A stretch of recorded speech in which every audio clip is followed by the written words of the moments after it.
Cauda Equina Syndrome is, in its simplest form, where the nerves at the bottom of the spinal cord get compressed.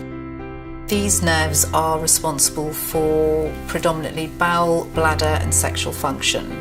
When those nerves get compressed or compromised, that's when you have Cauda Equina Syndrome, and that's a medical emergency. It is a life-changing condition, and that's when people usually start researching about the condition and realising that your window of opportunity for intervention is really 24 to 48 hours. So people tend to think, actually I had these symptoms before, the GP didn't tell me that I had any red flag symptoms, I was left in hospital and I was monitored and nobody told me what to look out for, and so that's when they realise that there might be a problem and think I potentially might have a claim here. A clinical negligence claim is basically a personal injury claim. So compensation is designed to put you in a position that you would have been in the absence of the negligence. So in the case of a Cauda Equina Syndrome claim, if you'd been properly treated on time and there was no delay in diagnosis and treatment, you might be in a situation where you wouldn't have developed the Cauda Equina Syndrome.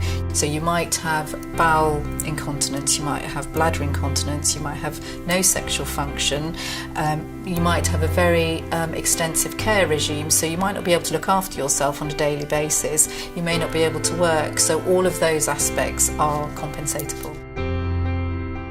These claims are very complicated and we require a lot of input from a number of experts in different disciplines. We've got about 14 lawyers, and some of whom are former doctors and nurses. Uniquely, a number of us have had experience of working on the defendant side, so I think that gives us quite a unique perspective into claims. We work very closely as a team and we share knowledge.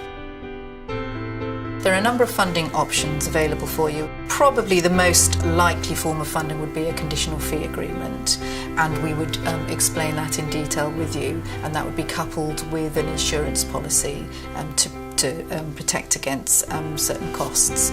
So there are a number of options available that don't require you to expend any money up front.